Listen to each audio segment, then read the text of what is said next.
भक्तों, भगवान शिव के रुद्र अवतार योगी गोरखनाथ पृथ्वी का भ्रमण करते करते एक बार कोटि कांगड़ा पर्वत मंदिर पर पहुंच जाते हैं, जहां मां ज्वाला देवी निवास करती है। मां ज्वाला देवी योगी गोरखनाथ जी का आदर पूर्वक भोजन का निमंत्रण देती है और आज रात रुकने का आग्रह करती है कि कहती हैं मां कि आज योगी गोरखनाथ जी रुकिए, मेरे हाथ से भोजन ग्रहण कीजिए। लेकिन योगी गोरखनाथ जी मां ज्वाला देवी के हाथों से भोजन अस्वीकार कर देते हैं। भोजन अस्वीकार करते हुए गोरखनाथ जी मां से कहते हैं, जिस मंदिर में मांस मदिरा चढ़ता है मां, मैं उस जगह भोजन नहीं करता हूं। तभी मां ज्वाला देवी वचन देती हैं, गोरखनाथ जी आज से मेरे मंदिर में मांस मदिरा का चढ़ावा नहीं चढ़ेगा, सिर्फ नारियल चुनरी से ही मैं प्रसन्न रहूंगी। तभी से मां ज्वाला देवी को विशेषतर नारियल चुनरी ही चढ़ाया जाता है। योगी गोरखनाथ जी मां ज्वाला देवी के मुख से ये बातें सुनते हुए उनके हाथों से भोजन ग्रहण करने के लिए स्वीकार कर लेते हैं। लेकिन योगी गोरखनाथ जी मां ज्वाला देवी के सामने एक शर्त रखते हुए कहते हैं, मां, मैं जो भी भिक्षे में अन्न लाऊंगा उसी से आप भोजन बनाएंगे अपने हाथों से, तभी मैं भोजन ग्रहण करूंगा। मां ज्वाला देवी उनके बातों को स्वीकार कर लेती हैं और योगी गोरखनाथ जी मां ज्वाला देवी से कहती हैं कि मां, तुम चूल्हा जला के और उसमें हांडी में पानी रख के मेरा इंतज़ार करना, समय आने पर मैं आऊँगा, तभी मैं तुम्हारे हाथों से भोजन ग्रहण करूँगा। मां ज्वाला देवी तब से चूल्हा जलाकर और चूल्हे के ऊपर काट की हांडी रखकर उसमें दिव्य शक्ति से पानी डालकर मां इंतज़ार करने लगती है। योगी गोरखनाथ जी तब से उसमें पानी उस चूल्हे से काट की हांडी में उबल रहा है और मां ज्वाला देवी योगी गोरखनाथ जी का इंतजार करने लगी। इधर योगी गोरखनाथ जी पृथ्वी का भ्रमण करते करते एक जगह रुके। उस जगह का नाम गोरखपुर है और गोरखपुर में रुकने के बाद वहाँ एक कनेक्टर में 5 सेर खिचड़ी बनाई और खिचड़ी बनाने के बाद सभी क्षेत्र और गांव के लोगों ने उनकी खिचड़ी को बारी बारी से सभी ने खाया। बहुत स्वादिष्ट खिचड़ी थी और वो खिचड़ी, ये चमत्कार ये हो गया कि वो खिचड़ी चुकी नहीं, सभी लोग भरपेट उस खिचड़ी को खाएं और गोरखनाथ जी के हाथों द्वारा प्रसाद के रूप में ग्रहण किए। गोरखनाथ जी ने जिस जगह खिचड़ी बनाई उस जगह का नाम गोरखपुर है। यह उत्तर प्रदेश राज्य में भारत देश में स्थित है।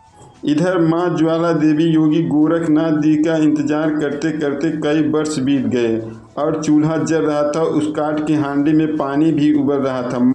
मां ज्वाला देवी को यह एहसास होने लगा कि लगता है योगी गोरखनाथ जी अपने वचन को भूल गए और अब वो कभी नहीं आएंगे। मां ज्वाला देवी यह सोचकर गोरखनाथ जी के ऊपर क्रोधित होने लगी। इतना क्रोध से लाल हो गई, लगता था मां ज्वाला देवी पूरे ब्रह्मांड को जलाकर भस्म कर देंगी।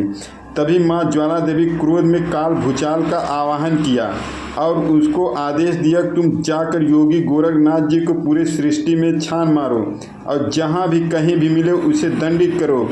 उसने अपने वचन को तोड़ा है और मेरा अपमान भी किया है और योगी गोरखनाथ जहाँ कहीं भी मिले उसे लेकर आओ और न आए तो उसे वहीं दंड दो, क्योंकि गोरखनाथ ने अपने दिए हुए वचन को तोड़ा है और मेरा अपमान किया है। जाओ काल भूचाल, जाओ, तुरंत जाओ। माँ ये ज्वाला देवी आदेश देते हुए काल भूचाल को वहां से भेजती हैं। काल भूचाल माँ से अनुमति लेने के बाद योगी गोरखनाथ जी को खोजने के लिए वहां से चला जाता है। इधर योगी गोरखनाथ जी अपने शिष्यों के साथ भिक्षा मांगते हुए जंगल में भ्रमण करते हुए जा रहे होते हैं। तभी वहां खोजते हुए काल भूचाल प्रकट हो जाता है और योगी गोरखनाथ जी से कहता है, तुम ही योगी गोरखनाथ जी हो? तभी योगी गोरखनाथ जी कहते हैं कि हाँ, मैं हूँ गोरखनाथ हूँ, बताओ तुम कौन हो? तभी काल भूचाल कहता है कि मैं मां ज्वाला देवी का भेजा हुआ सेवक हूं और तुम्हें उठा के ले जाऊंगा। मां ज्वाला देवी का आदेश है, यदि तुम नहीं जाओगे तो मैं तुझे यहां मृत्यु दंड दे दूंगा। योगी गोरखनाथ जी काल भूचाल से कहते हैं कि जाओ, तुम मां ज्वाला देवी से कह दो कि मैं भिक्षा मांगकर समय आने पर स्वयं लेकर आऊँगा और मां ज्वाला देवी के हाथों से ही भोजन ग्रहण करूँगा। लेकिन काल भूचाल योगी गोरखनाथ जी को बात को नहीं मानता और उनसे युद्ध करने लगता है और जबरन ले जाने की कोशिश करने लगता है। लेकिन काल भूचाल योगी गोरखनाथ जी से हारने लगता है और योगी गोरखनाथ जी उसे परास्त कर देते हैं और अपनी दिव्य शक्ति त्रिशूल से काल भूचाल को पत्थर में परिवर्तित कर देते हैं, जो गोरखपुर मंदिर के समीप काल भूचाल शिला के नाम से जाना जाता है। योगी गोरखनाथ जी के तपोशक्ति के आगे काल भूचाल भी वहीं पत्थर बन जाता है और